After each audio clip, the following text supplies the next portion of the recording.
Menjadi NU, kita jangan takut dianggap tersesat, kita jangan takut dianggap tidak berdalil atas setiap amaliyah kita. Kita punya dalil yang kuat, kita punya konsekuensi sebagai seorang Ahlussunnah wal Jamaah, ada Nahdlatul Ulama. Kita bangga menjadi NU karena pusatnya ilmu, salah satu pusatnya ilmu di Nahdlatul Ulama.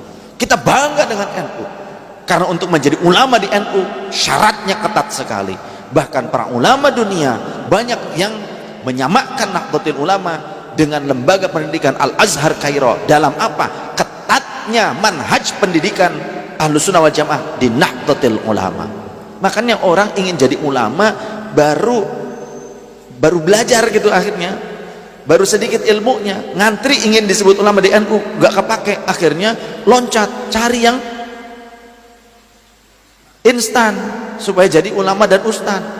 Kalau di NU gak bakalan jadi ustad, tapi kalau keluar ngejek-ngejek NU langsung akan jadi ustad. Pokoknya menyalah-nyalahkan NU langsung jadi ustad ya. Narapidana yang baru keluar saja gitu, asal nyalah-nyalahin NU langsung digadang-gadang jadi ustad itu. Sok beh, yakin cuma belajar di penjara, belajar buku gitu kan. Mohon maaf, ini harus saya sampaikan karena banyak seperti itu. Karena kita jangan mudah tergiur dengan casing.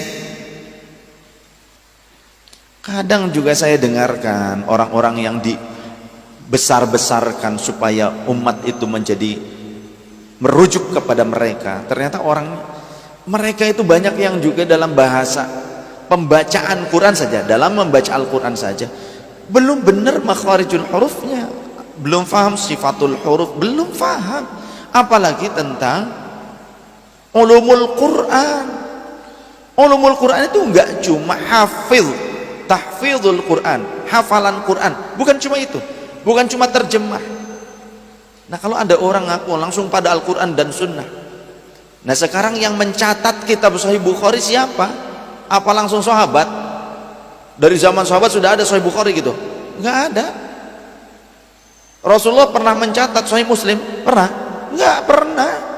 Ada sahabat yang pernah membukukan Sunan At-Tirmidzi begitu? Ya bukan. Ini ulama semua yang membukukan, yang ulama.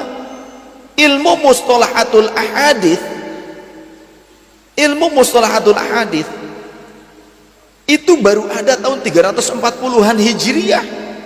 Levelnya sudah ulama kholaf, bukan salaf lagi. Kisaran 340 Hijriyah. Kitab tentang ilmu jarah wa ta'dil yang pertama kali disusun itu ternyata lebih dari tahun 300 Hijriyah. Setelah 300 Hijriyah. Jadi belajar itu harus luas supaya kitanya faham bener. Jadi bukan cuma hafal. Ulumul Quran tuh macem-macem. Gak cuma hafalan mah nomor kesekian dalam ilmu Quran. Belum lagi nanti tentang sab'atu ahrufin, belum lagi tentang qiraah asyarah al-mutawatirah ya.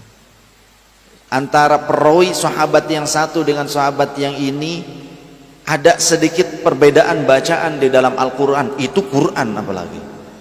Makanya ini yang pernah menjadikan salah satu sebab pertikaian di antara kaum muslimin di zaman Amirul Mukminin Sayyidina Utsman ibn Affan radhiyallahu anhu.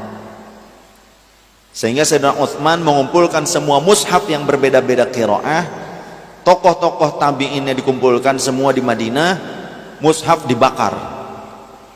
Semua mushaf dibakar pada saat itu kecuali satu mushaf yang disimpan oleh Sayyidah Asma binti Abi Bakar Siddiq radhiyallahu anhuma, adik dari Sayyidah Aisyah radhiyallahu anha, yang mana Quran pertama kali dikodifikasi, Quran yang pertama kali disusun dalam satu bundel pada masa Khalifah Abu Bakar Siddiq radhiyallahu an oleh tim kodifikasi Al-Quran dipimpin oleh sahabat Zaid bin Thabit, seorang sahabat yang muda tapi alim. Jadi zaman Rasul juga ada sahabat bahkan sekelas sahabat Abu Bakar Siddiq, sahabat Umar, dan beberapa tokoh sahabat yang sepuh lainnya mengakui orang muda yang sudah alim sejak zaman Rasul juga sudah ada.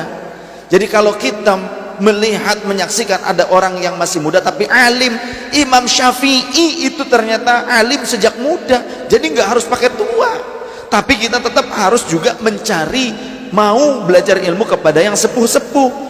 Tapi kita tidak boleh mengingkari keberadaan orang-orang muda yang alim, karena memang sejak kecil mereka belajar sejak kecil dari keluarganya, dari lingkungan orang-orang alim, dan diberikan anugerah oleh Allah hikmah ilmu yang mudah diserap. Imam Asy-Syafi'i itu umur 14 tahun sudah ngarang kitab, sudah ngajar para ulama. Umur 14 tahun ulama yang lain mengakui kealiman Imam Syafi'i. Banyak yang minta fatwa ke Imam Syafi'i ketika Imam Syafi'i umur 14 tahun. Banyak yang nanya, orang ulama saja nanya ke Imam Syafi'i pada saat itu. 4 tahun hafal Quran.